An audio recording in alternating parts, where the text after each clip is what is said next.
Kalau Tuhan tutup pintu, berarti Tuhan buka pintu yang satunya lagi.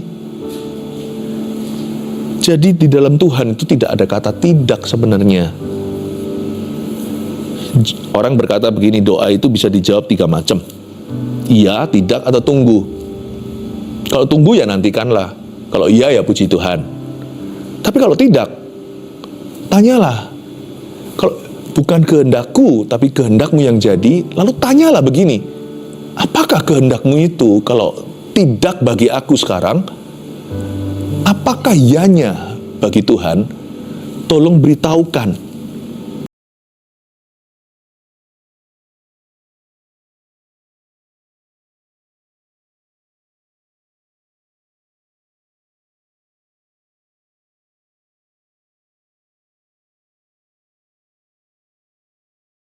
Pada pengajaran Kristus. Saya mau bawa Anda untuk sungguh-sungguh berdoa, karena menutup tahun ini dan kita menyongsong tahun yang akan datang. Tahun baru ini banyak hal yang belum tentu. Belum lagi tahun depan ini tahun penentuan, apalagi bagi bangsa Indonesia. Kita harus banyak berdoa, terjadi banyak pergeseran di segala sektor masyarakat, terjadi banyak perubahan besar. Karena itu kalau kita nggak sungguh-sungguh mengerti doa itu apa, memakai kunci doa, susah untuk jalan dalam kemenangan. Saya mau otak-atik dulu imanmu. Dan yang pasti, janganlah gampang menyerah kalau kita berdoa. Kalau kita dapat jawaban no atau tidak, itu jangan langsung patah semangat. Nah, karena itu saya kasih judul khotbah saya, renungan singkat ini, doa yang susah ditolak.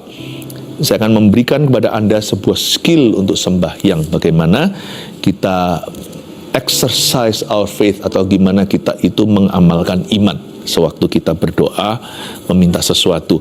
Perumpamaan tentang hakim yang tidak benar didapatkan di Lukas 18 ayat 1 sampai 8. Sekali lagi judul tema khotbah hari ini, doa yang susah ditolak. Saya bacakan.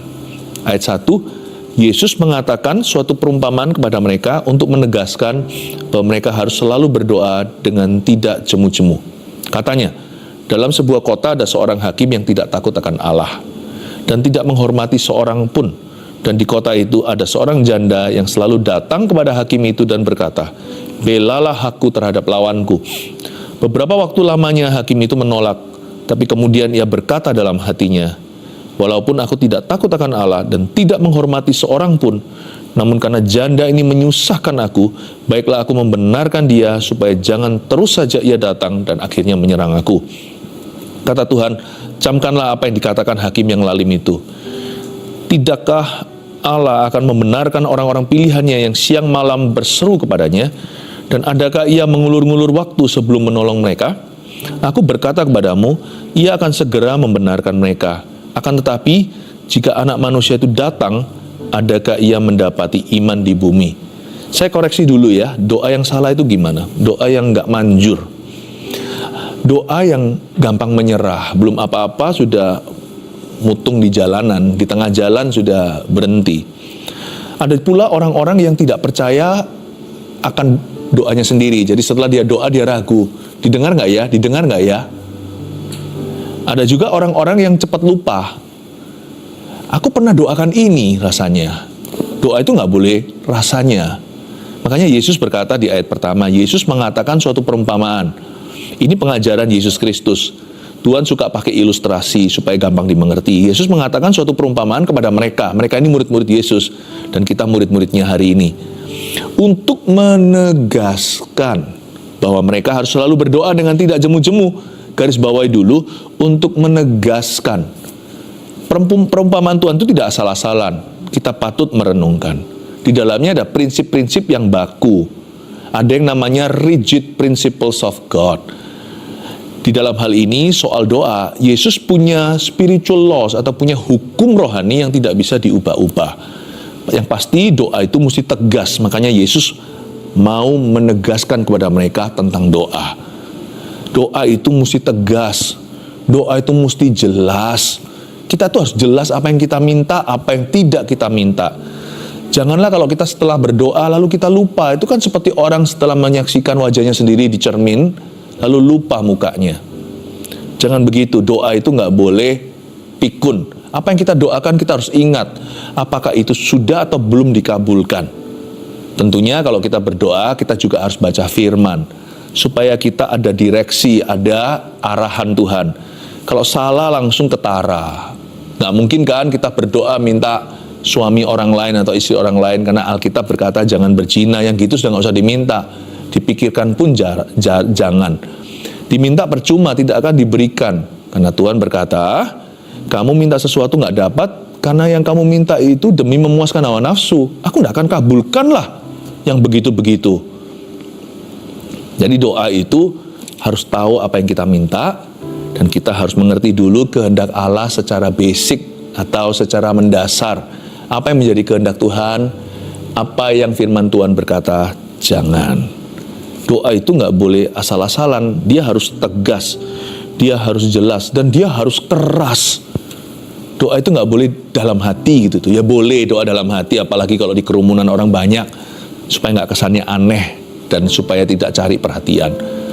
Tapi maksudnya doa itu kalau bisa keras, kenapa tidak? Makanya orang kalau berdoa itu harus sungguh-sungguh dengan segenap kekuatan. Tidak heran mamanya Samuel, Nabi Samuel perjanjian lama namanya Hana, saking kerasnya, tapi dia nggak mau merusak keheningan bait suci, makanya dia komat-kamit mulutnya sampai dikira mabuk atau orang gila. Sampai-sampai imam penjaga yaitu Eli berkata, wanita, kenapa kamu sudah mabuk anggur?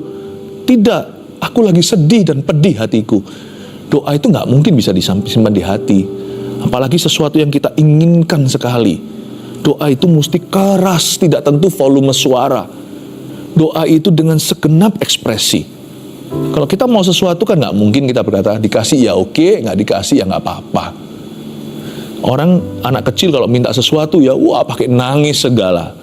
Bukan berarti kita harus merengek-rengek sama Allah, karena Tuhan tidak bisa dimanipulasi. Tapi maksudnya adalah doa itu harus dengan segenap hati. Doa harus jujur dengan emosi. Nggak ada yang namanya doa itu yang penting hanya di hati.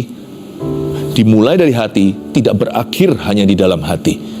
Doa itu pasti menggedor-gedor pintu. Apalagi kalau sesuatu yang sifatnya darurat seperti keselamatan keluarga kita. Apalagi sesuatu yang sifatnya mendesak pertolongan Allah.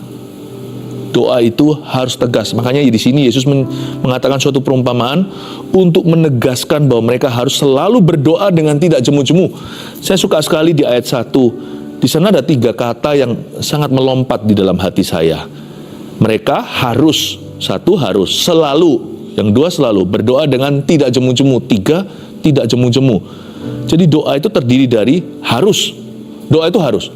Hari ini kita kepingin doa atau nggak kepingin doa, kalau kita anak Tuhan, kita mesti berdoa. Doa itu harus, doa itu komitmen. Doa nggak tergantung feeling kita, ngerasa nggak ngerasa hadirat Allah, dijawab atau tidak. Ya, apakah kita sedang happy atau sedang sedih, doa harus jalan. Alangkah baiknya kalau kita doa itu punya fixed time, seperti saat teduh bersama setiap Rabu. Selalu ada waktu yang tetap. Kalau doa saat teduh pribadi juga harus ada janjian, waktu yang sama dengan Tuhan, supaya kita bisa disiplin diri sendiri.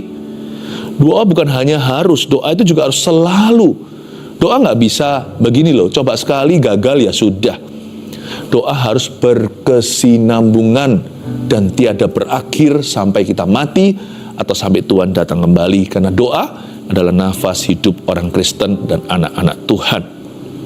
Doa itu harus, doa itu selalu, terus menerus, tidak boleh musiman. Kita baru doa kalau ada kebutuhan, tidak boleh. Ada tidak ada kebutuhan yang kita rasakan dan kita sadari, tetaplah berdoa. Lalu doa juga nggak boleh jemu-jemu. Jadi kalau ngadepi rintangan kita nggak boleh putus asa. Tidak jemu itu, untuk jemu kan orang itu harus mengalami sesuatu. Entah nggak dijawab-jawab ya males lah ya. Doa dilarang malas. Doa itu harus terus press on, terus maju, terus menerus. Ayat 2, katanya, dalam sebuah kota ada seorang hakim yang tidak takut akan Allah dan tidak menghormati seorang pun. Oke, lakon pertama.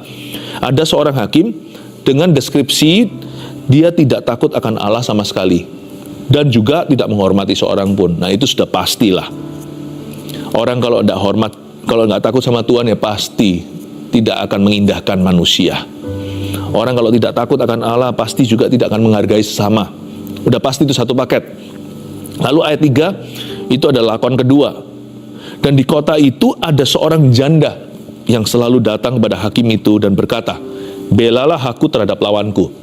Ini perumpamaan ya, ini bukan kejadian sungguhan, tapi bisa saja inspired by true story, bisa saja diinspirasi oleh kejadian beneran. Kan di masyarakat banyak sekali orang-orang lemah yang ditindas. Nah, di zaman Yesus, orang yang paling lemah, strata terendah di dalam masyarakat yang tidak akan dibela haknya, itu adalah janda. Lebih parah dari yatim piatu. Karena yatim piatu masih bisa diadopsi, bahkan masih bisa dijual jadi budak, lalu bisa bekerja di rumah orang. Tapi kalau janda di zaman itu, maaf, ini bahasanya apa adanya, dianggap sisanya. Ya, artinya bekas suaminya akan meninggal, dia dulu milik orang, gak ada orang lagi mau pegang dia. Zaman itu belum ada seperti hari ini, hak asasi manusia, ada sistem welfare, ada yang namanya keadilan sosial. Zaman itu dulu, apalagi Israel dijajah oleh tentara Roma sebagai bangsa jajahan, jangankan janda, jangankan yatim piatu, orang-orang biasa aja, orang-orang citizen atau warga negara normal aja tidak memperoleh haknya. Seorang janda itu lebih terpuruk dari yatim piatu karena mereka dianggap bekas siapa. Tidak ada laki-laki yang mau menyunting mereka, tidak ada orang yang memberi lowongan karena mereka tahu kalau beri lowongan kepada janda itu mereka susah. Mereka juga harus pelihara anak-anaknya dan mereka juga harus memberikan ekstra-ekstra, sedangkan performanya nggak seberapa. Jadi basically pada dasarnya seorang janda itu kasihan sekali. Seorang janda itu sama unda-undi dengan orang kusta, left to die atau dibiarkan untuk mati. Jadi sebenarnya hakim ini tidak mungkin tergerak karena dia nggak punya kasih. Dia tidak ada alasan menolong janda ini. Apalagi hakim ini bukan Yahudi. Kok saya tahu? Karena di dalam custom tradisi orang Yahudi, kalau ada orang mau dibela haknya, tidak datang ke hakim, tapi datang ke tua-tua. Jadi hakim ini pasti yang sudah bekerja sama dengan penjajah, yaitu tentara Roma. Ini adalah hakim juridiksi, ini adalah seorang penegak hukum yang bukan umat pilihan Allah. Dan biasanya mereka tergiur dengan profit dan keuntungan yang mereka bisa dapatkan. Udah semakin pupus lah kalau orang itu sudah cinta money, cinta uang, akar segala kejahatan. Saya mau tunjukkan kemustahilan janda ini untuk dibela haknya. Berarti kita tahu ya, kalau kita mengalami ini, kita mengalami masalah yang membuat kita tak berdaya, berarti ayat ini relevan untuk kita. Kalau kita terpuruk di posisi paling bawah, engkaulah yang Yesus maksudkan dalam perumpamaan ini. Supaya saya tunjukkan tadi panjang lebar, bukan untuk menunjukkan malangnya janda itu, tapi untuk memberi Anda yang merasa dirimu paling malang di dunia sebuah pengharapan baru. Bahwa hakim ini tidak mungkin bela dia aja, akhirnya membela dia. Dia tidak punya kasih, belum lagi dia cinta uang, segala sesuatu dihitung dengan keuntungan. Tidak ada pri kemanusiaan. Ini aja akhirnya dia menolong janda ini, apalagi Tuhan. Kita lihat ayat yang keempat. Beberapa waktu lamanya hakim itu menolak, tetapi kemudian ia berkata dalam hatinya, walaupun aku tidak takut akan Allah dan tidak menghormati seorang pun, namun karena janda ini menyusahkan aku, baiklah aku membenarkan dia, supaya jangan terus saja ia datang dan akhirnya menyerang aku. Ayat 4 ini, beberapa waktu lamanya hakim itu menolak.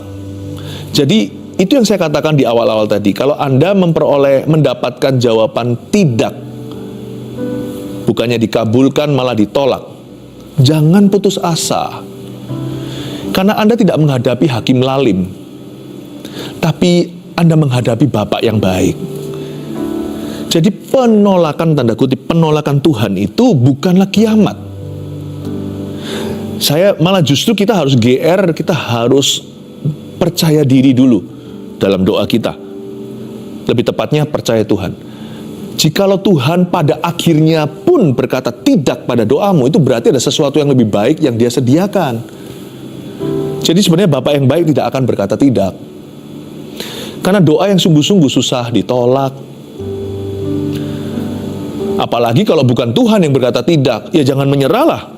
Apalagi kalau tidaknya itu dari setan yang menghalangi atau merintangi, ya lawan dengan imanmu yang teguh. Dan kalau tidak tersebut adalah dari keadaanmu, situasi kondisi yang seolah-olah tidak berubah dan menekanmu, janganlah give up. Jangan lemparkan handuk putihmu. Sebab kata tidak dari keadaan, apalagi dari musuh-musuhmu, dari iblis dan kuasa kegelapan itu bukan akhir segala sesuatu. Justru bawalah segala sesuatu ke dalam doa kepada Bapamu yang baik, Hakim yang adil itu. Sekali lagi saya ulangi, sekalipun jikalau pada akhirnya Tuhan menolak doamu, itu bukan Tuhan menolak dirimu.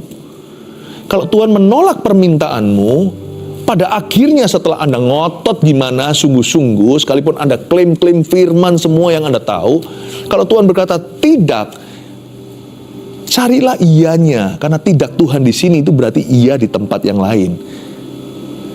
Kalau Tuhan tutup pintu, berarti Tuhan buka pintu yang satunya lagi. Jadi di dalam Tuhan itu tidak ada kata tidak sebenarnya. Orang berkata begini, doa itu bisa dijawab 3 macam. Iya, tidak, atau tunggu. Kalau tunggu ya nantikanlah. Kalau iya ya puji Tuhan. Tapi kalau tidak, tanyalah. Kalau bukan kehendakku, tapi kehendakmu yang jadi, lalu tanyalah begini, apakah kehendakmu itu? Kalau tidak bagi aku sekarang, apakah iyanya bagi Tuhan? Tolong beritahukan. Nanti kan kita jadi, Paulus itu mau memberitakan Injil ke Asia, ke Bitinia, ditolak-tolak, dihalangi, tiada lain, oleh Roh Kudus sendiri. Kalau dia dihalangi oleh roh jahat, dia bisa ikat itu. Tapi dia dihalangi oleh Roh Kudus. Roh Kudus berkata, no, tidak. Tapi gara-gara itu, dia dibawa ke Filipi. Kita tahu ada gereja yang luar biasa di sana, orang di penjara, diselamatkan. Terjadi gempa bumi di tahanan. Kita tahu cerita mujizat itu. Itu gara-gara Tuhan menolaknya pergi ke suatu tempat. Tuhan arahkan dia ke tempat yang lain. Bukan ke provinsi Asia, justru ke Makedonia. Wah, luar biasa. Jadi jangan sampai Anda itu marah atau kecewa kalau Tuhan seolah-olah menolakmu. Tetapi kalau itu hanya keadaan, lawan. Kalau itu setan, lawan dia dengan iman yang teguh. Jadi janganlah doa itu gampang untuk putus asa. Lalu di sini dikatakan, ayat yang keempat B, tetapi kemudian ia berkata dalam hatinya. Coba dengarkan apa yang dikatakan dalam hati hakim yang lalim itu. Walaupun aku tidak takut akan Allah dan tidak menghormati seorang pun, namun karena janda ini menyusahkan aku, lebih baik aku membenarkan dia supaya ia tidak datang dan akhirnya menyerang saya. Ayat ini diulang sama Tuhan Yesus. Di ayat sebelumnya Yesus sudah berkata hakim ini seperti apa. Tapi sekarang Yesus dalam perumpamaan ini menceritakan hakim itu ngomong apa di dalam hatinya.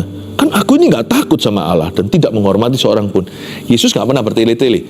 Dalam perumpamaan kalau dia ulang informasi yang sama, itu berarti ada penekanan khusus di dalamnya. Di sini ada sebuah penekanan, perhatikan. Tuhan ingin membuat suatu comparison, perbandingan antara hakim yang tidak benar ini dan dirinya. Antara hakim yang lalim ini dengan Bapanya di sorga, yaitu Bapa kita di dalam sorga. Dengan kata lain Tuhan hendak berkata, ya beda lah ya dia sama aku. Bumi dan langit bedanya orang ini dalam perumpamaan ini, si hakim yang lalim, dengan Bapa di dalam sorga yang mendengar doa. Makanya kalau berdoa itu gak boleh naruh rasa curiga sama Tuhan.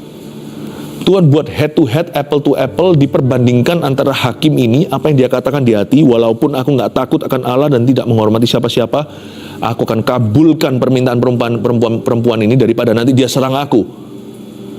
Tuhan tidak mengabulkan doa kita karena Tuhan takut sama kita, tapi karena Tuhan sayang kita. Karena Tuhan mengasihi kita, karena Tuhan terbeban. Tuhan membuat perbandingan dalam ayat ini antara hakim ini dengan dirinya.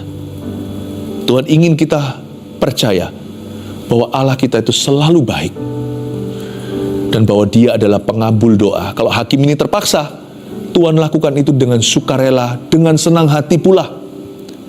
Sudah menjadi tanggung jawabnya Tuhan, seperti seorang ayah. Kalau saya memberi anak saya makan, udah jadi tanggung jawabku. Sukacitaku udah jadi tugas dan bebanku. Udah selumrahnya, seyogyanya, sepatutnya. Demikian pula Allah hendak berkata kepada anak-anaknya, Anda dan saya, sudah seyogya, sepatutnya, selumrahnya, aku mengabulkan doamu. Makanya di ayat yang ke-6, kata Tuhan, camkanlah apa yang dikatakan hakim yang lalim itu. Tidakkah Allah akan membenarkan orang-orang pilihannya yang siang malam berseru kepadanya?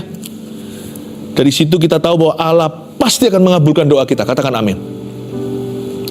Hanya persisnya pengabulan doa itu wujudnya seperti apa, itu hanya Tuhan yang tahu. Di sini Tuhan suruh kita camkan. Lalu lanjut ayat 7. Tidakkah Allah akan membenarkan orang-orang pilihannya? Dengan kata lain Tuhan berkata gini, tidakkah hakim itu, jikalau Allah adalah hakimnya, tidakkah Allah akan membela hak janda itu? Tidakkah Allah akan memperjuangkan perkaranya?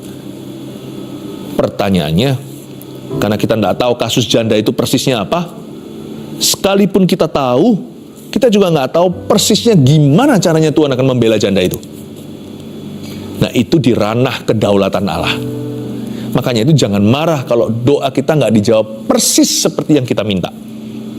Kadang-kadang diberikan persis yang kita mau dan persis yang kita butuh. Tapi kadang-kadang jalan Tuhan lebih tinggi dari jalan kita, caranya lebih tinggi dari cara kita, waktunya pun tak sama dengan waktu kita. Persisnya seperti apa Tuhan akan membenarkan orang-orang pilihannya tidak dispesifikasi. Tugas kita hanya ini, siang malam berseru kepadanya. Doa itu mesti sungguh-sungguh. Dan adakah ia mengulur-ngulur waktu sebelum menolong mereka? Izinkan saya mengkoreksi cara pandang kita yang salah tentang Allah dan kesalahpahaman besar terhadap karakternya. Kita itu selalu curiga Tuhan itu lelet kalau menjawab doa. Selalu telat alias terlambat. Gini ya. Kalau kita aja nggak bisa toleransi dengan orang yang tidak tepat waktu, janjian setengah jam kemudian baru muncul, padahal udah sepakat. Apalagi yang suka molornya itu hingga 1 jam atau berjam-jam. Kita aja nggak suka hati. Kita nganggap orang ini orang nggak bertanggung jawab, orang ini nggak dewasa, orang ini nggak menghormati orang lain. Masa Tuhan itu punya character flaws? Masa Tuhan itu punya cacat karakter? Itu kan nggak mungkin ya. Jadi udahlah, nggak usah curiga yang gituan, itu nggak berbasis. Karena punctuality is God's character. Yang namanya tepat waktu itu karakter ilahi. Kalau nggak percaya, orang kalau diubahkan sama Tuhan, yang dulu suka tidak menghargai waktu alias menyia-nyiakan kesempatan. Lihat ya, orang itu akhirnya berdoa begini, ajar kami Tuhan menghitung hari-hari, agar kami beroleh hati bijaksana. Pastilah salah satu buah roh sekalipun tidak ditulis ketepatan waktu, tapi buah-buah roh semua di sana itu tentang kebaikan, kesetiaan, semuanya itu pasti di dalamnya termasuk ada unsur tepat waktunya. Kita harus tahu bahwa Tuhan itu punctual. Dalam bahasa Inggrisnya Tuhan itu tepat waktu. Jadi kalau doa kita dijawabnya nggak sesuai waktu kita, bukan Tuhan yang telat, kita yang tergesa-gesa, kita yang terburu-buru. Dan kalau dijawabnya itu seperti lebih early, lebih dini daripada yang kita kira, ya berarti kita yang lelet, kita yang suka terlambat. Pokoknya Tuhan yang betul, kita yang salah, gitu aja. Saya ngomong begini bukan ini ya, bukan sebagai memaksakan sebuah teori, bukan. Hai manusia dan hai anak manusia seperti Anda dan saya. Siapa kita? Kita itu kritiki Allah. Tuhan yang lebih tahu, Allah yang lebih mengerti. Jadi kalau dia terkesan early, kalau dia terkesan dini menjawabnya, aku belum siap Tuhan. ya berarti kita yang harus introspeksi. Ingat ya, di Perjanjian Baru murid-murid berdoa untuk kelepasan Petrus dari penjara. Dilepaskan, mereka masih sembahyang. Sampai-sampai nggak percaya kalau di depan itu adalah gembala mereka, yaitu Rasul Petrus. Ya kita harus introspeksi. Mungkin kita kurang percaya, kita kurang gercep lah, kurang gerak cepat dalam menangkap jawaban doa. Tapi kadang-kadang kita merasa, Tuhan, kenapa engkau tidak datang-datang? 4 hari terlambat. Gara-gara itu di-upgrade kan, mujizatnya harusnya kesembuhan, tapi Lazarus dibangkitkan. Kematian orang mati diberikan. Tuhan itu selalu punctual. Jadi saya nggak pernah worry. Kalau saya berdoa sungguh-sungguh, posisi saya, peran saya, porsi saya hanyalah berseru siang dan malam itu. Waktunya urusan Tuhan. I trust that He's punctual. Saya percaya Dia itu tepat waktu. Aku berkata kepadamu, ayat 8, Ia akan segera membenarkan mereka. Akan tetapi jika anak manusia itu datang, adakah ia mendapati iman di bumi? Garis bawahi, adakah ia mendapati iman di bumi? Iman di sini apa sih? Percaya. Iman itu bukan sekedar percaya. Kalau kita ayat ini ditaruh di atas, maka sekedar percaya. Tapi ayat ini ditaruh di ayat 8. Ayat penghabisan dari satu perumpamaan. Kalau kita baca dari ayat 1 sampai ke 7, kita tahu iman seperti apa yang Yesus maksudkan. Ini iman yang tidak pelin-pelan. Kalau sekali itu, ya itu. Gak gampang lupa gitu loh. Tadi doa apa? Doa itu gak boleh latah. Semua didoakan seperti pujasera. Lalu habis itu lupa tadi makan apa. Orang kalau doanya hanya begitu, itu berarti gak serius dia. Itu berarti hal itu dia tidak inginkan sungguh-sungguh. Sebab orang kalau menginginkan sesuatu, itu seperti satu breed atau satu jenis anjing namanya pitbull. Kalau dia gigit, dia nggak lepas-lepaskan. Dipentungin pun, disiram air panas, dia nggak lepaskan. Doa itu harus begitu, sekali gigit nggak lepas. Terus gitu, nggak boleh pelin-pelan. Nggak boleh pindah-pindah, lompat-lompat, hit and run. Tidak boleh tabrak lari, itu nggak boleh. Dan doa juga bukanlah ajang coba-coba. Cobalah, nggak bisa, coba ini. Nggak, pakai cara alternatif. Atau pergi ke orang pintar, atau pergi ke mencari orang sakti, kuasa gelap. Nggak boleh gitu. Doa itu mesti fokus. Doa itu harus fokus ke Kristus. Oke, doa yang susah ditolak jadi yang seperti apa deskripsinya dalam saya rangkumkan ya apa yang kita telah pelajari sampai ayat 8. Doa seperti ini. Pertama, berdoa dengan tidak jemu hingga terjadi sesuatu. Saya tulis di sana tidak hingga terjadi sesuatu, maksudnya nggak tentu sesuatu itu persis sesuai dengan keinginanmu. Tapi orang kalau berdoa, pasti terjadi sesuatu. Nah, pertanyaannya terjadi apa? Terkadang terjadi sesuai aplikasi. Tapi kadang-kadang terjadi di luar dugaan kita. Pokoknya yang pasti, berdoa pasti terjadi sesuatu. Karena Alkitab mengatakan, ini dari mulut Yesus. Barang siapa minta, ia akan mendapat. Barang siapa mencari, dia akan menemukan. Yang mengetuk, pintu pasti dibukakan. Kalau kita nggak dapat ya karena kita nggak minta. Yakobus ngomong begitu kan, kamu tidak dapat karena kamu tidak minta, kamu tidak berdoa. Meskipun tidak berarti doa selalu dapat yang kau inginkan, kalau itu memuaskan hawa nafsu saja. Tetapi kamu tidak mendapat, kamu tidak memperoleh karena kamu tidak berdoa. Jadi saya yakin satu hal, kalau kita tidak jemu doanya, pasti terjadi sesuatu. Semoga terjadi sesuai dengan yang kita harapkan. Tapi kalau tidak, God knows better. Tuhan lebih tahu. Yang pasti, pokoknya yang pasti ini tidak perlu ragu lagi adalah kalau kita berdoa dengan tidak jemu, pasti terjadi sesuatu. Singkatnya, saya pernah sekali mendoakan seorang ibu tua agar dia sembuh dari stroke dan lumpuh di kursi rodanya. Setelah saya doa 2 jam. Sampai ibu itu merasa sudah anak muda. Itu waktu saya masih belum dewasa iman. Saya masih lahir baru. Sehingga seluruh keluarganya pun turut terbeban. Sembuh? Tidak. Tapi gara-gara saya doa itu, anaknya yang gak pernah berdoa, kepenuhan Roh Kudus. Mamanya gak sembuh. Gara-gara saya doa itu, cucunya bertobat. Lihat orang Kristen kok sungguh-sungguh ya mendoakan orang sakit yang bukan siapa-siapa. Itu juga bukan keluarganya. Dia terharu.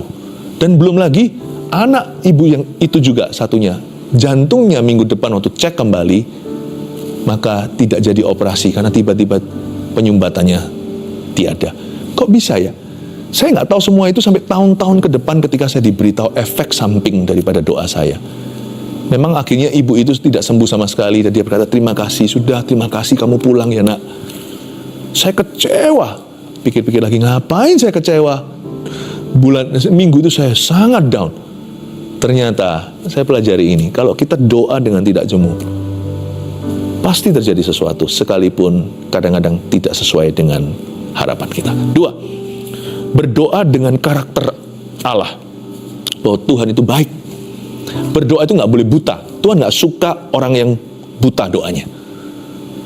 Peta boleh buta, peta buta, tapi doa tidak boleh buta. Berdoa dengan karakter Allah. Taruh karakter Allah itu di depanmu seperti kelinci yang lihat wortel. Itu bukan jawaban doa yang harus ada di hadapan, yang harus Anda letakkan persis di depanmu, front view. Pemandangan depanmu itu hanya adalah karakter Tuhan, bahwa Tuhan itu baik dan Dia itu pengabul doa. Anda harus yakin, karena itu motivasi iman kita. 3, berdoa dengan iman yang tidak pelin-pelan atas janji Tuhan. Kalau Anda sudah peroleh satu janji, pegang itu sungguh-sungguh seperti pitbull tadi, sekali gigit, gigit terus, jangan dilepas sampai kejadian. Amin. Saya harap di akhir tahun ini Anda merombak cara berdoa, karena tahun depan, percayalah, doa kita akan sangat berguna. Dan kalau kita tidak membangun hidup doa kita, susah. Tetapi kalau kita membangun doa kita dengan sungguh-sungguh, doa kita susah ditolak, karena Tuhan suka mengabulkan doa putra-putrinya. Mari sekarang angkat tangan kita sebelum kita caroling lagi setelah ini. Terimalah berkat dari Allah Bapa, kasih karunia dari Tuhan Yesus, pengurapan dari Allah Roh Kudus menyertaimu dan doa-doamu. Dalam nama Yesus, amin.